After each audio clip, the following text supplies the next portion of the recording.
Hi, Ermalinda. My name is Detective Garcia from the Romeoville Police Department. This is Detective Wagner. I know you know what's going on and why we're here. We're investigating a murder. We have in our possession some phones.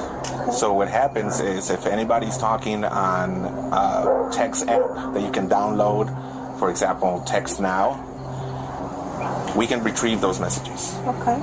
Is there any way that these text messages are going to come back to you? Or your name or your phone or anything associated with that? Okay. There's a window, right? Yeah. Okay, I'll cover this window. This window's open. No, it's not. Oh God. Dogs are dead. 2 dead dogs. I need more units here. Car's on fire! Get out of the car! What's your background? Get out of the vehicle! Get out! All right. We all can agree on that cheating on someone is wrong in every shape, form, or fashion. I've been cheated on, and I'm pretty sure a lot of you have been cheated on, but let me ask you something. What is one of the worst things you ever did after finding out? I'm pretty sure a lot of you maybe cried or got on social media and let the whole world know. Others, though, slash tires, pull up unannounced and maybe fight and maybe burn down their whole house. I don't know. Some of the craziest things have been done after being cheated on. Even with all of that, it still wasn't as bad as what this woman did.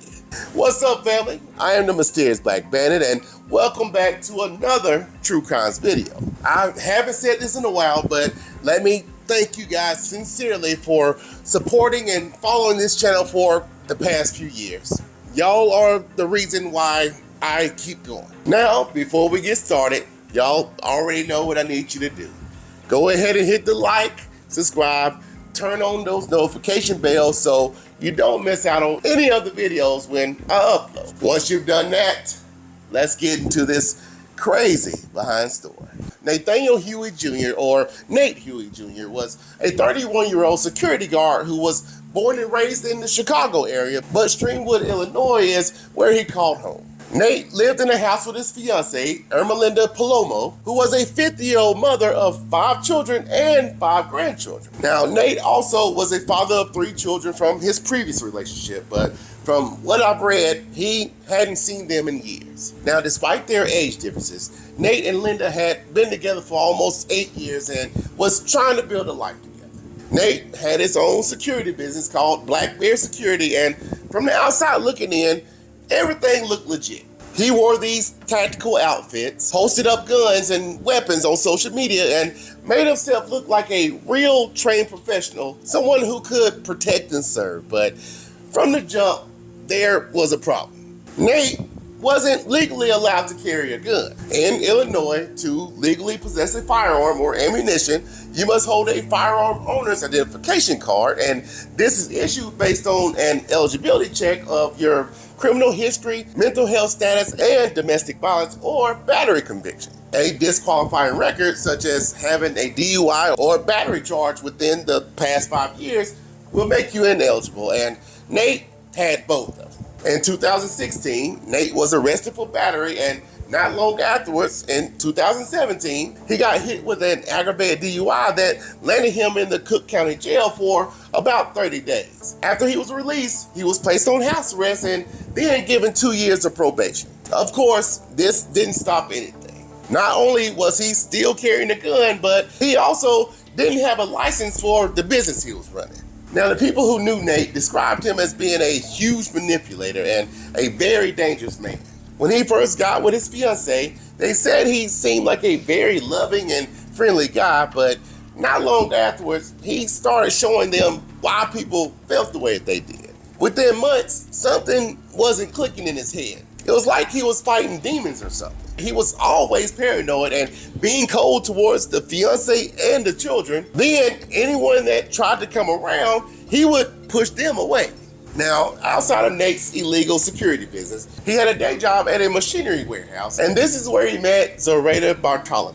Zoraida was a 32-year-old married woman with 2 children. Her and her husband, Alberto Rolon, lived in Romeoville, about 30 or so miles from Streamwood. They had just bought their first house on Concord Avenue in the Hampton Park subdivision. Now, Nate and Zoraida were co-workers at this company in Glendale Heights and worked very close with each other. Y'all already know how these things start, especially if you're so-called not happy at home. Starts off going to lunch with her, then came these late night texts with these deep conversations, and before you know it, they were finding ways to meet up outside of work. By 2022, Nate and Zoraida were caught up in a full-blown affair, sneaking around every chance they got. They kept things hidden for a while, but you already know what goes on in the dark always comes to light. Zoraida's husband, Alberto, started noticing how his wife was changing, so he started digging into what she had going on. It didn't take long for him to find exactly what he's looking for, and when I say this man was pissed, I mean he was ready to burn it all down pissed. He went off on Zoraida, yelling and demanding that she answer every question. He told her straight up that she better not ever see Nate again, and if she did, their marriage was over. No talking it out, no second chances, just done. Once he was done with her, he turned all that emotions and anger to Nate. He called him every single day, leaving voicemail after voicemail, demanding he left his wife alone and never contact her again. The man was so pissed, he even wrote a letter to Nate warning him that he would not tolerate any more disrespect. Just to let Nate know that he was serious about what he was saying, he walked to his house in the middle of the night, slashed all his tires, and walked back home. Now, Alberto eventually paid Nate for those tires just to let bygones be bygones. He probably figured that it would be better to squash things before it had got even messier, but little did he know, this was nowhere near the worst thing that was gonna happen. So before all this happened with Alberto, Nate's fiancée, Linda, had already had a clue that he was cheating just by the way he was acting. Plus, she was 50 years old, so she had that intuition that something was going on. It all started back in December of 2021. Linda had got all the evidence she needed to prove that Nate was cheating, but instead of her just walking away or confronting him, she orchestrated one of the most evil and disturbing plans you could ever imagine. She didn't just want Zoraida to stop talking to her man. She wanted her gone for good. For months, she went undercover. She knew all about the new house in Romeoville, the type of vehicles they drove. She knew when the couple left for work, when they were home, and even had an idea of who came and went from this house. After she obtained all the information she needed, she created multiple fake social media accounts, and through these fake profiles under the name Turtle, she messaged Nate, making him believe that he was under the constant surveillance of the Mexican cartel. Now at first, Nate really wasn't taking this serious, but over time, she had messaged him so much that he actually believed that he was a part of the Mexican cartel. Now let's fast forward to mid-2023 when the affair was wide open. Ermalinda took it to a whole nother level. Under this fake persona, she started grilling him about his loyalty and accused him of slipping up because of his infidelity, and then hinted that there was a rat in his life who was feeding information to the enemies. After years of talking to the cartel, these messages weren't just messing with his head anymore. They were eating him alive. Remember earlier when I was saying he started acting crazy and he kind of switched? This is the reason why. He started cutting off just about everybody, family members, friends, co-workers. It didn't matter. The way that he was acting, some people thought that he was on drugs and others believed that he was losing his mind. Now, here's the crazy part. You would think that Ermalinda would see the damage that it was doing to him and stop, but to her, I guess it wasn't enough. The only thing that mattered to her was getting rid of Zoraida permanently. Now, I know what you're thinking, and it had me questioning the situation too. Why would this dude really believe the cartel would start messaging him out of the blue? Then I put myself in this situation. Imagine that your phone just starts blowing up with messages from several different numbers that you don't know, all saying they are a part of the cartel. They know your name, your girl's name, your kids' names. They know everything. They know exactly where you live.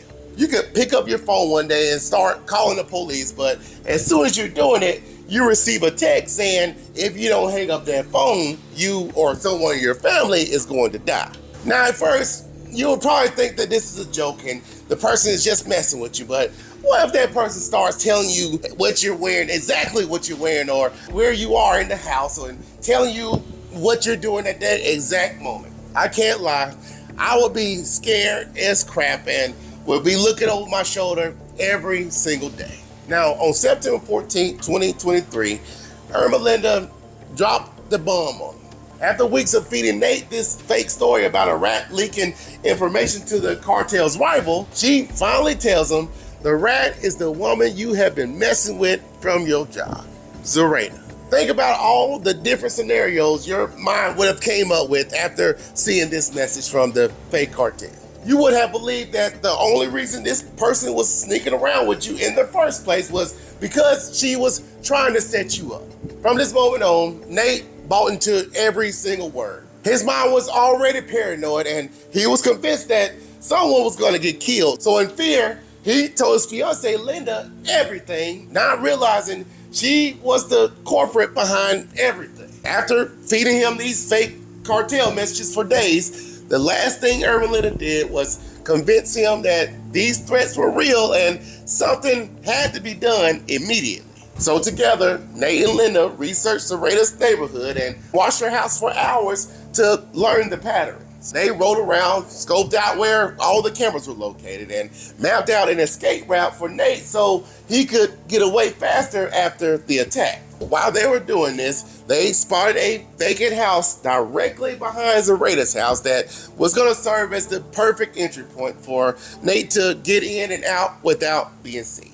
Now, after they had staked out the house enough, Ermalinda gave Nate detailed instructions on how to carry out this attack to make it look like a robbery gone wrong. I guess she felt like she had watched enough true crime videos, so she told him to make sure he grabbed all valuables to make the robbery seem like this was the motive and to throw the police off. To reassure him and give him confidence that this was going to work out, she says many murders go unsolved. Now, in the early morning hours of September 16, 2013, around 3:17 a.m., Linda drove Nate in their black Yukon to Zoraida's neighborhood in Romeoville and parked a few blocks away from their home. After sitting there for a while and watching the house to make sure there was no movement, Nate finally gets out the car, armed with a 9mm gun, while Linda stayed in the car to be the lookout. Nate creeps over to this vacant house directly behind Zoraida's house and quietly climbs over the fence to slip into their backyard.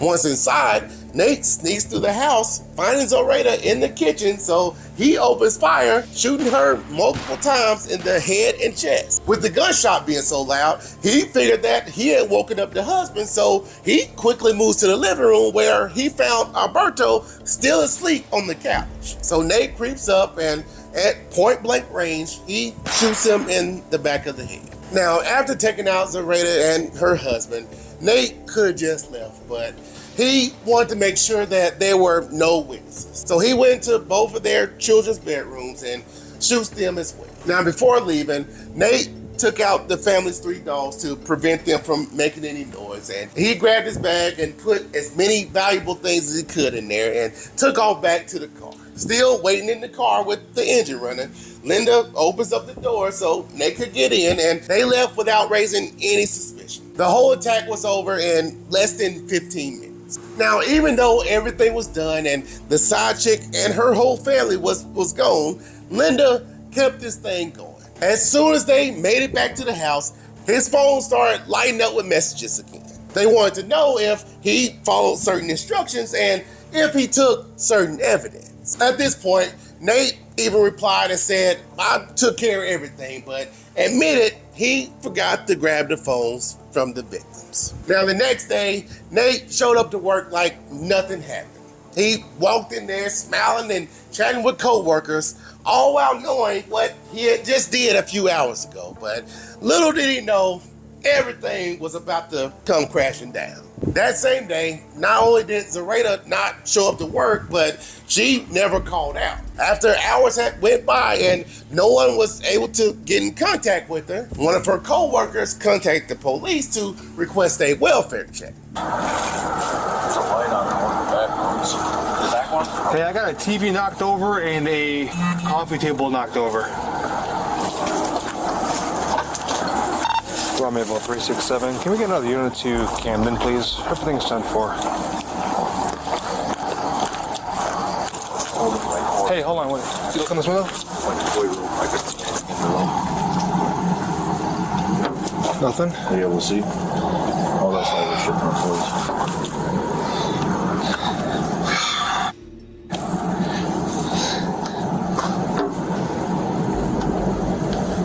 Here, wait. Keep shining, so I can kind of see a little bit better now. Okay. No, just, oh wait. Lights are all off? Free cars? No, there's, nothing in this room. Compton, the lights are off. It's 9 o'clock on a Sunday. And, no, there's lights on in the back room. You can see it through that, second. Go in the back here real quick. There's a window, right? Two windows. Yeah. Okay, I'll cover this window. This window's open. No, it's not. Oh god. Dogs are dead. 2 dead dogs. I need more units here. Hold this. I got 2 dead dogs. TV's knocked over and a coffee table knocked over in the front room. Units here, we're gonna get going. You going in back? You with me. You guys hold the front, okay? From a position of cover, please. I don't know if anybody's in there or not. You got another door right here. Hey, you know what? Hey, one of you guys holding this one of you guys holding the front. There were no other side doors, right? No, not that I know of. Here we go. Hey, Ron. Yep. Here's what we're gonna do, okay? I'm gonna boot it. We're gonna go nice and slow, all right? You guys sitting right on me? Yep. Drake, you stay behind me. Right when we get here, there's going to be 1 dead dog. You gotta get over. Hey, no, you're behind me, To okay? the left, there's a second dead dog. You stay in the back of the stack. You watch our 6 as we move through the house, okay?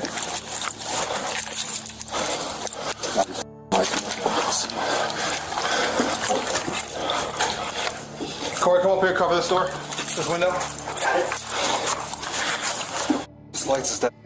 Chris, Here, watch you. No, I got one. Check the door. Here, cover the window. What do you see, Corey? Boom, move up. Another. Move it up. How many dead dogs you got? We got 1 dead dog right here. We got a second dead dog over to the left. All right, watch out. Watch out. Hey, why don't you check the door handle first? Stand by. Doors open. When the officers had arrived at the home, all the vehicles were still in the driveway, but there was no sign of movement inside. After knocking for several minutes, the officers forcefully entered the home and walked into a total nightmare. They found the bodies of Zoraida, her husband, and the 2 children, but what was strange is that they all were shot execution style. As investigators dug into the case, they started talking to people that was close to Zoraida, and the one name that kept popping up over and over was Nathaniel Huey Jr. Now, they didn't waste any time. That same day, later on that afternoon, they pulled up to question Nate at his workplace. At first, Nathaniel was playing it cool. He even admitted to sleeping with Zoraida, but swore up and down that he had nothing to do with the murder. So we were talking with the bosses, and they said, well, we already went through phones. They already got 1/2 of the conversation. And you said you talked to her on your phone, right? Okay. So what we'd like, or what we're asking for, is consent to get the text messages off your phone between you and her, to Snapchat or whatever it is between you, so we have both sides of it. We're trying to eliminate you as a suspect, but It's on the computer, right? You can get it on the computer. no, we have to take the phone, we plug it in, we take it out, and then we give your phone back. Oh, I didn't have anything in there. That's even better. I tell you. No, I believe you, but well, yeah. I mean, just let me see it. But I mean, I believe you. It's just the problem is that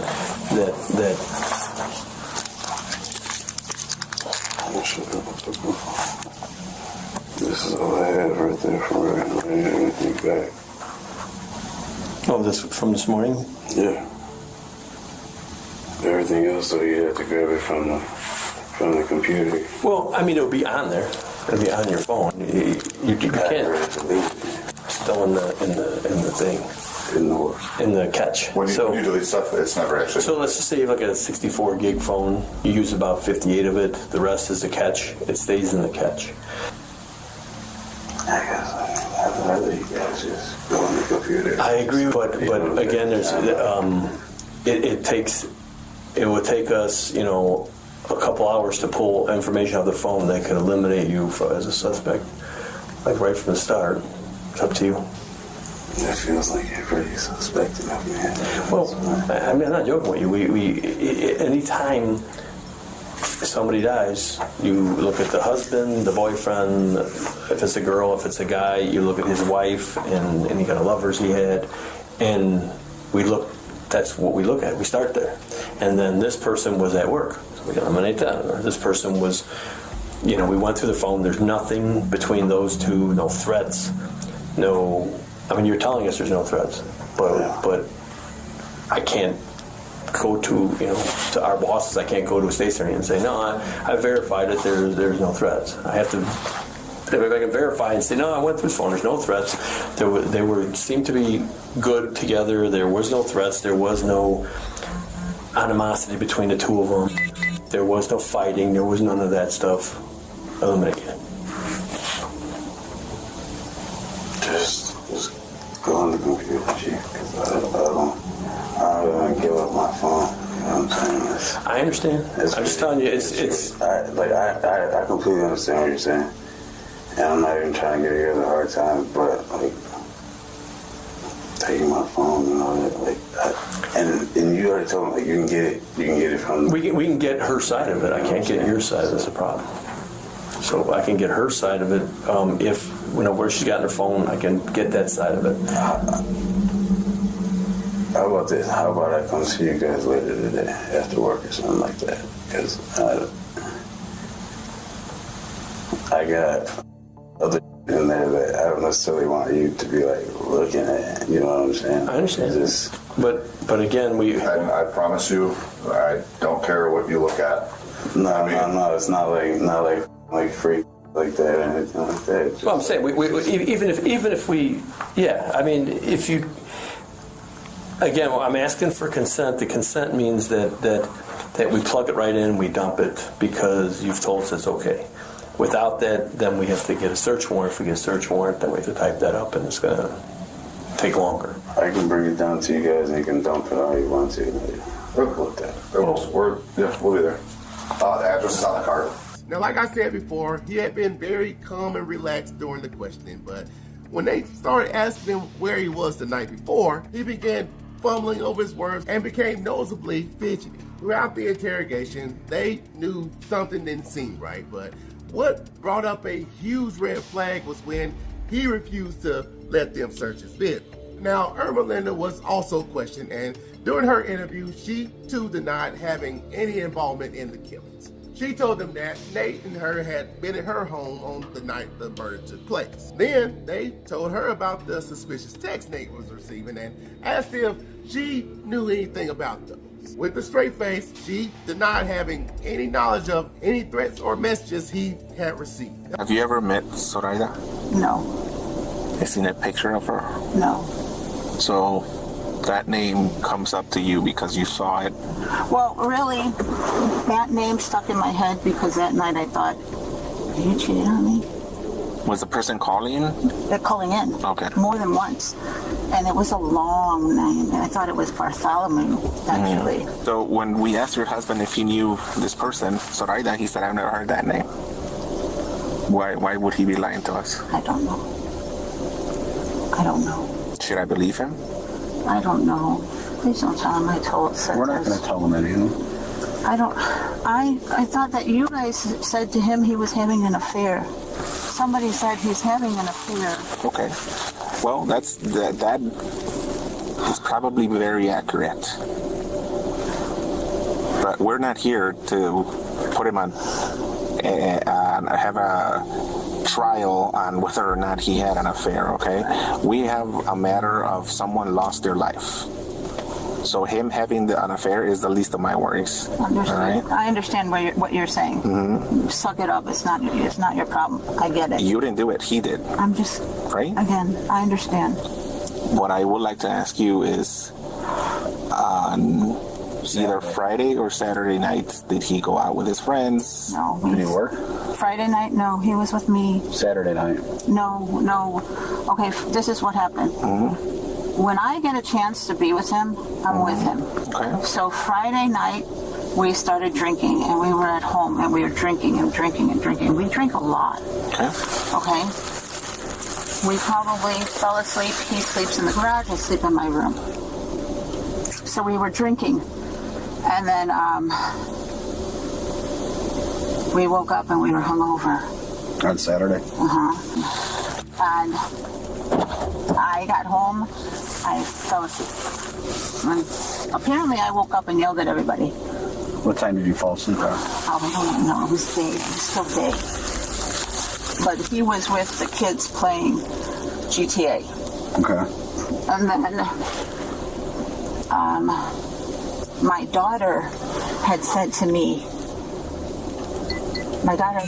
did you wake up in the middle of the night? And I said, no, why? And she said, well, I was just wondering because you were yelling at everybody and it seemed like you were just sleeping and I think I heard you talking in your sleep.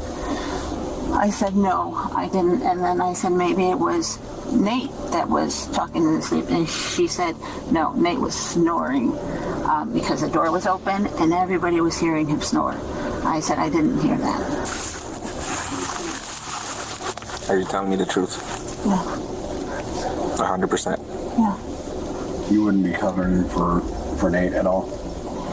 No, he was here. Even my daughter said he was here. Now, the officers didn't have enough evidence at this time to detain her or Nate, so neither of them were arrested. Now, once Nate was off work, he started scrambling, trying to get his affairs in order. That evening, he met up with one of his associates and gave him a bag full of firearms that included an AR-15. He wanted to make sure he was covered and ready for whatever came next, but little did he know, giving that person those guns was going to come back to bite him. By September 19th, investigators had a pretty strong idea as to who was behind these killings, but they still needed more evidence to make sure the case was solved. They pulled up both Ermalinda and Nate's phone records, which included the fake cartel messages that Huey was receiving. That same day, someone close to Linda reported that she had gone missing. They stated she had left the home and said, I love you, and appeared scared as she was walking out the door.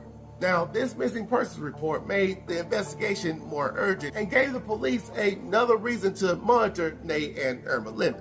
By September 20th, the Romeoville Police Department had everything they needed. They issued a statewide alert, plastering Nate and Ermalinda's face all over news outlets and social media, warning people to stay away because Nate was armed and dangerous. When Ermalinda and Nate seen this alert, they knew the clock was ticking, so instead of turning themselves in, they packed up what they could and headed southwest towards Catoosa, Oklahoma, about 600 miles away from Illinois. What they didn't realize was that the roadways they used had these automatic license plate readers that scanned every passing vehicles and spotted their black Yukon at a Walmart. Now, it didn't take long for the police to arrive, and as soon as Nate and Ermalinda seen those flashing lights, they took off. We're still traveling westbound, go ahead, 63. 2300, County 44, car on fire.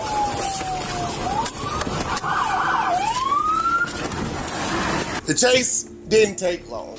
After swerving from lane to lane for a good 5 to 15 minutes, their vehicle ended up crashing into a divider off Interstate 44 and burst into flames. Car's on fire! Get out of the car!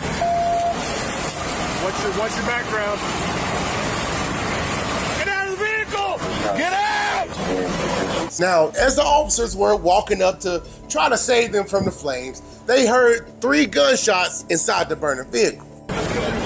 Yes. On your right. Moving up to your right behind you. I got door. Do not see movement. No movement.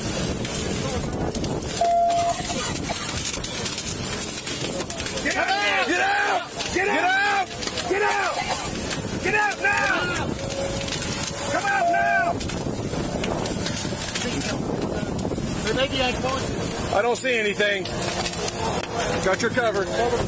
Got it. Nothing. Floorboard. Once they got close enough, they found Nate in the driver's seat, deceased from 2 self-inflicted shots, one under the chin and the other one in his head. Ermalinda was in the passenger seat with a bullet in her head from Nate's gun, still clinging to life. Once she was pulled out the vehicle, she was rushed to a nearby hospital where she later passed away. Once the fire was finally put out, investigators immediately secured the vehicle and processed it for evidence. They ended up recovering shell casings, personal items, and bags, but most importantly, they weren't able to recover the firearm used in the Romeoville murder, which was the main piece of evidence they needed to close the case. Now, even though investigators weren't able to recover this weapon, they still had a mountain of evidence pointing directly at Nate and Linda. The phone records was a huge piece of the puzzle. Authorities could see every call and text, including the fake messages Nate had received from Ermalinda manipulating him. Then, on October 6, 2023, this person who had the guns had transported the bag to Ermalinda's house and placed it in the trunk in her Chevy Malibu. Family members found the bag while going through the vehicle and immediately contacted the authorities. This bag was full of weapons like that AR-15, ammunition, knives, and gloves, but they still couldn't find this weapon that was used in the killing. By the end of October, investigators had pieced together everything and closed the case, certain that Nate had pulled this trigger. We all know cheating can cause a lot of pain and make people do some crazy things, but what this woman did is easily top 3 most extreme actions you could imagine. For almost 3 years, she manipulated this man, driving him to believe that he was being controlled by the Mexican cartel. Then, in the end, she had him carry out this horrible plan that led to the murders of his side chick and the entire family. Like I said in the beginning, most of us have been cheated on, and yes, it hurts, but no matter what the betrayal is, nothing justifies what happened here. Good God, this was absolutely a wow story. If there isn't a movie or show about this yet, I'm pretty sure it's gonna be one soon.